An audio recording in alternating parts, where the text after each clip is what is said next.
Naza Sœur Bridget Kabemba Kanga Bonaventure. Kombo nanga eza ndeko Steve Mundele. Sœur Brigitte Zibola. Kombo nanga Odile Matondo. Rendu qu'au sein de la fraternité L+, année passée, nous avons année 2020, dans le mois d'août, ça fait déjà 6 mois et quelques jours depuis que Naza chrétienne a la fraternité L+. Naza penza membre effectif de l'église. Oyo bandaka église bandaki lelo lokolo zoke na 11e année na sali 11 ans l'église. Membre effectif en même temps serviteur de l'église. Naza membre effectif de l'église. Oui, merci. Depuis que j'ai commis en église Elpis, nous avons passé à Makamba Kito. Na kotaka na église na zalaka o naza lelo te. Vu la pandémie autozana ngo ya coronavirus ya COVID-19, abelaki yango pendant le temps oyo nazalaki na ndaku, je ne travaillais pas, na koyoka solo te, na yoka kabu ya bloka kolia te, mopema makasi, na ko mopema ya difficulté coronavirus. Zaki Covid fona que ça la test ya Covid na 1 heure et le test a été approuvé que j'étais atteinte du coronavirus. Il fallait normalement dans la quarantaine, ainsi de suite. Je m'étais parlé avec mon pasteur, que le pasteur Josué Makengo, le Boulos de l'Éternel, a essayé de prier, si je me souviens, c'est là que le 29 janvier, c'était un vendredi, on a qui prière de 21h à 0h. Pendant que je priais, je suppliais Dieu, la salle a renvoyé. Via la situation, on a la renvoie, il faut télémana sauter, na bête na tolo jusqu'à ce que justement et libérer acide morobopo et permettre de renvoyer. Mais na bouton na salle pendant que je priais, je pleurais, na salle renvoie à ma casse directement. Et na renvoi, je me suis revenu, na renvoi dans la salle on a dit merci Seigneur Jésus. J'avais commencé à remercier. Je sentais qu'il y a quatre moi qui m'y moroboy, l'organisme n'a écotaki. Et le lendemain matin, on a dit la normale, après on a la normale.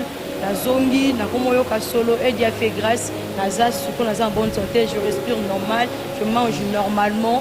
Tout nos autres kasolo, nos autres parfait, on sentir odorat normal. Tu crois au Seigneur Jésus-Christ, tu seras sauvé toi et ta famille. Dans la souffrance qui n'a pas sœur, qui n'est pas dans la sécurité, celle à être à l'église. Le grand terre a été connecté avec cette guérison. Il n'est pas bien parce que nous vivons ensemble nous deux.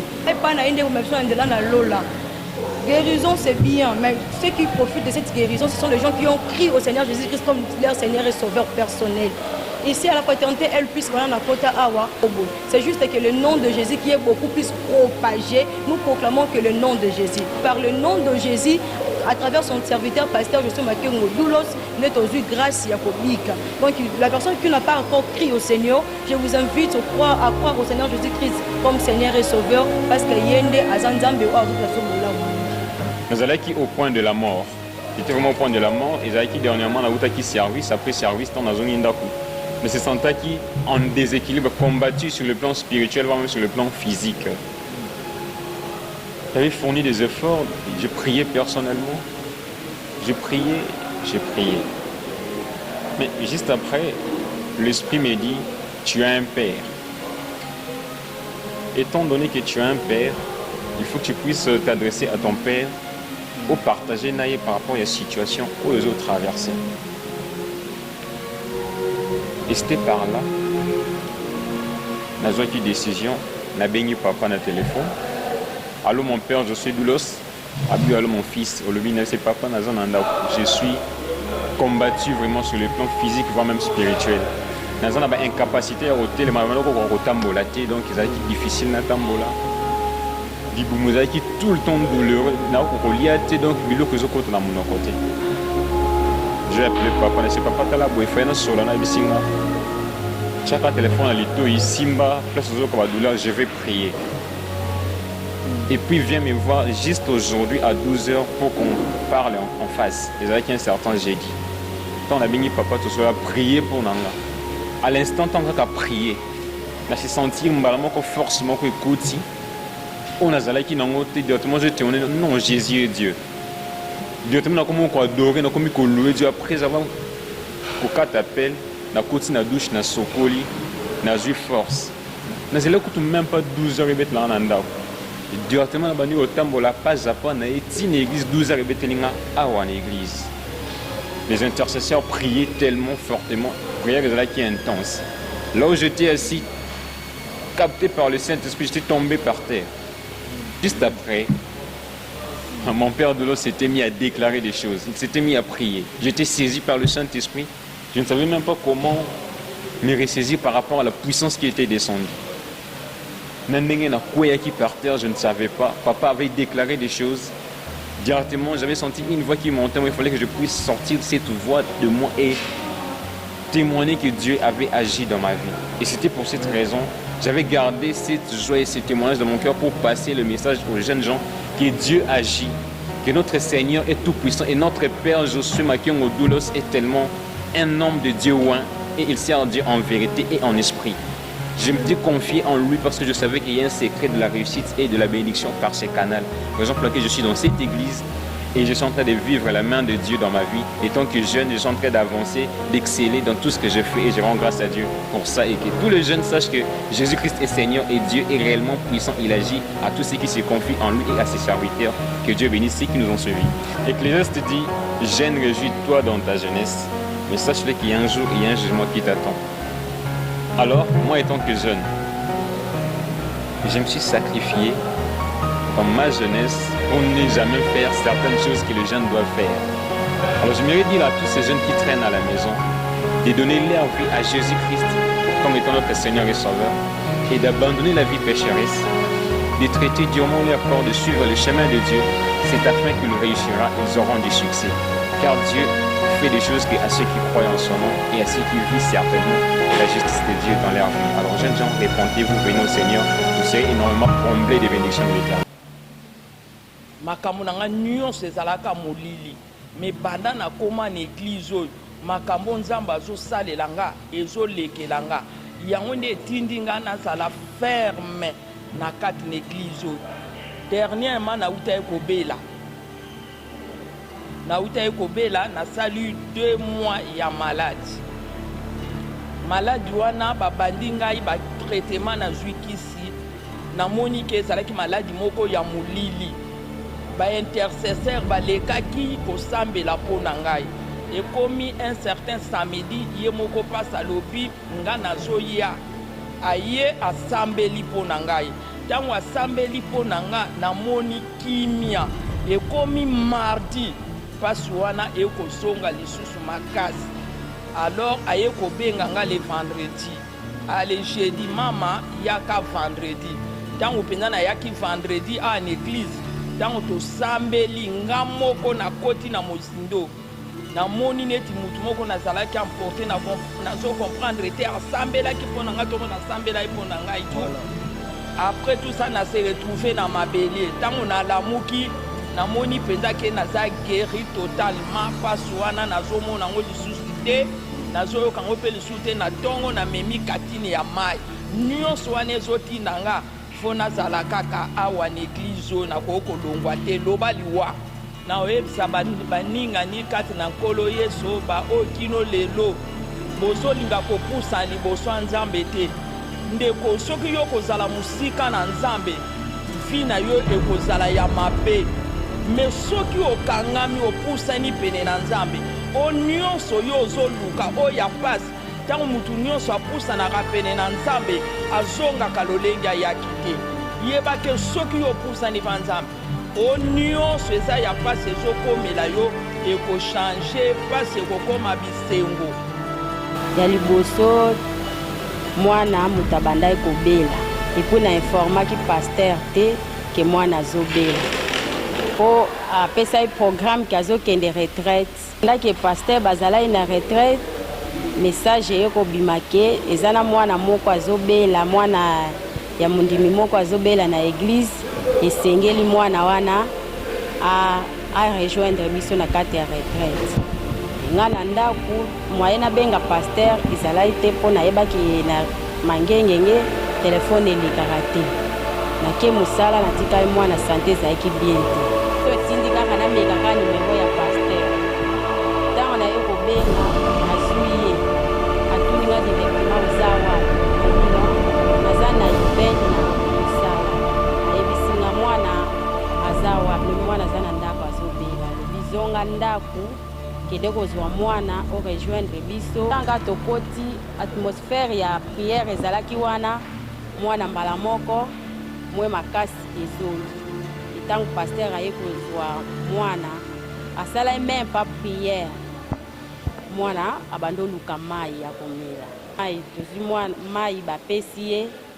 bafandisi ye asengi biloko bapesi ye banda ntan wana ata prière tosalaki lisusu te mwana mbala moko azongi malamu ti paster alobi tolala kuna tolali kuna mpo tozongi ndako traitement tokontinuaki susu te mwana ye koyoka malamu moko nakomaki convaincu naye mpe église nde naye kozwa mpe baptême mbala moko nakoma kosambela na kati ya eglise nga moko mpe nzambe asaleli nga makambo ya ebele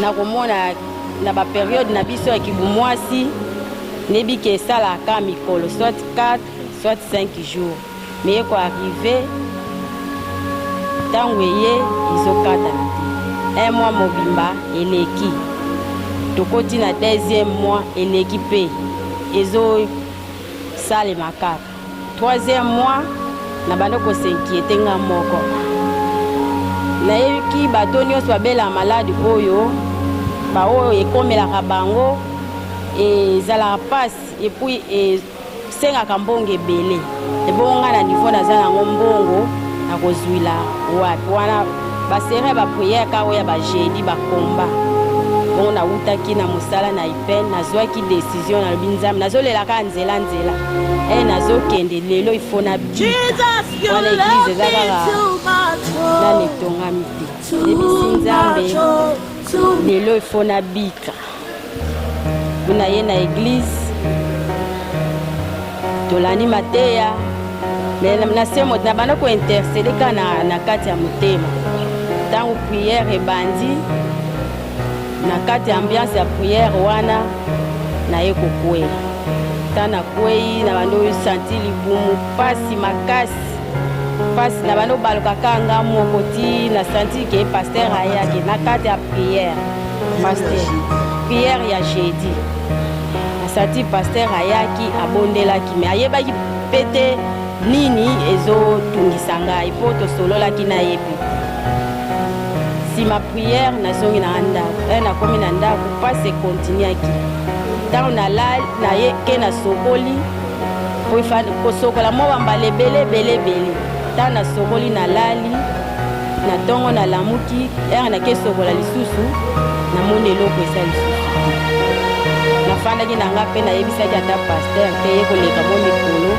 nsima naki koyebisa paster mpo na banda kotalela nanu soki ekoki kozonga lisusu ntango namoni ke 1 mois eleki oyo elandi namoni yango normal te naye koyebisa paster mpona kolakisa monene na nzambe na kati ya eglise elvis puis na kozala na kati ya eglise nzambe aye kopesanga mosala ya malamu mpo nazosala sikoyo esika mosala naza konsidere meme na niveau ya famille mpe nakomi konsidere yango nazokomisa nzambe ya paster jose oyo tozosambela awa aitilizaka mai te mafuta te totangaka nkombo ya yesu masiya mpo na ngai nakoyebisa bango basalela ntango baluka nzambe esika biso tozosambela awa na fraternité elvis nzambe azosala makambo ebele ezosalema awa biso toyaki awa na eloko te nzambe atomboli biso kaka na elvis nazosala appel baoyo nyonso batikana na bandako baya korejoindre biso esika oyo nzambe akosalela bango malamu oyo azosalela biso mpe bolingai bomona ngai te nakufa me mpona mawa na ye likolo na ngai yango naza envie nabelaki mbasu premier tour abakengi nga mbasu nabengi papa ye aprie asambeli nabikaki mais ekontinuaki toujours elekaki su quelques années boye na ye susu kobela mbasu nabeli su mbasu tobengi papa ye asambeli papa asambelaki bon nasatanda ete ke nakoki obika bongo po papa ayaki alobi apesa ye bassin savon na essuie topesi ye bassin savon na essuie wana alandi yo na ndako ayaki kotala te na ndako nazalaki na ndako bapesi ye bassin essuie na savon monganga alobi bobimisa so bozala mafuta mbila bien huile bopesi ngai papa ayaki na ni mafuta o ni savon ni eloko moko yautaki nango na ndako na ye azwaki yango epa na biso nde akomi kosokola nga lokolo na bande koyoka motema moto donc nakogomela ata 10 eau pure par jour ya pure ya glace endosanga eloko te mpo motema endosalaka moto mais jour papa ayaki asokoli lokolo nanga abangaki kulu te kende bimo boyebi lokolo ya mbasu ndenge ezalaka ezotanga bamai papa alataki ni gant ni eloko ataki eloko te mais asokoli loboko likolo nanga asokoli lokolo nanga eloko ngai na sentaki l'air papa azo prier na ndenge koyoka pena pasi mais l'air papa andi ko prier le ngai nde nakomi sentir lokola neti baofula nga na sa lokolo e mpio wana na ndoko sentir yaki ntina motema na ndoka pio tema nakangaki misu l'air tobi amen papa pa bibotika malamu nzamba osala mbande konyata te na se lokolo ezali kaka likolo na ndenge kobwatie mais l'air papa ke na ye na lali mpe na butu nasalaki sous fièvre te na ntongo na muki na babwatie te na komboli ku lopango oyo nakandaki te siko natuni bamama réaction moko esalamaki wana mpo nasantaki pio moko nga bule na ngai nayebi kaka papa andaki kofula ngai na lokolo yaka bandaki koprie natuni mama kutu abinanga o mais yo bandaki kolela boprie bandaki kolela ngai nando sentir pio moko bandaki komata ngai na motema donc au contraire nandoka liboso moto oui nandoka moto mais là papa ka prier na oka siko pio pene ezokota ngai na motema ezomata nde atunaki mama papa bandaki kofula ngai lokolo bien nde abite abandi oflotte nga kuna kanisaki azofina lokolo mpo bandaki kolela oyoka pasi ngabite nandoka pasi te mais nayokaki pena le ya papa azoprie na senti pena kimia nayokaki kimia na motema nde na église esika pena ngai azwaki lobiko na deuxième mbasu nazwaki lobiko wana nazwaki décision eozongela ngai suti so baza na bandako baza na bamaladi mais baobomba ngo na bandako ubia baokende na baeglise moko baozwa guérison te nga nabengi bango awa na église de la fraternité elpis eza na avenue ndongo so numéro 4 soki boye awa biso awa bapesaka ni mai ni huile ni mungwa bapesaka kaka guérison tobengi yo yaka Elpis, c'est l'espoir. Viens, tu seras sauvé avec nous dans cette église Elpis, fraternité Elpis qui est dirigée par le pasteur Josué Makengo Doulos. Tozwami awa na kati ya Badiading na commune ya Selembao na avenue Ndongweso numéro 4 eza musika te na arène américain. Donc pene na wenze Badiading otali le chandelier okomi wana otuni nazoluka église Elpis fraternité Elpis bakolakisa yo esika église fraternité Elpis ezali abozomona c'est ça. L'œuvre a été réalisée pendant un moment très difficile. Si vous pouvez le remarquer, l'œuvre a été réalisée pendant un moment de confinement. Oyo ebele barouaki ko sala ngote. Ebele pe bazoko kateti lelo. 5 mois ya pamba. 5. Lelo tala ndenge tokomi. Tala ndenge tokomi. Ezangolo nzambe te. Ndeko na bengi yo yaka elongo na biso yaka kosambela na biso nzamba komimonisa mala kati ya vi na yo na famille na yo pe na misala no pe na betude na yo nzambe apambola yo tomona ele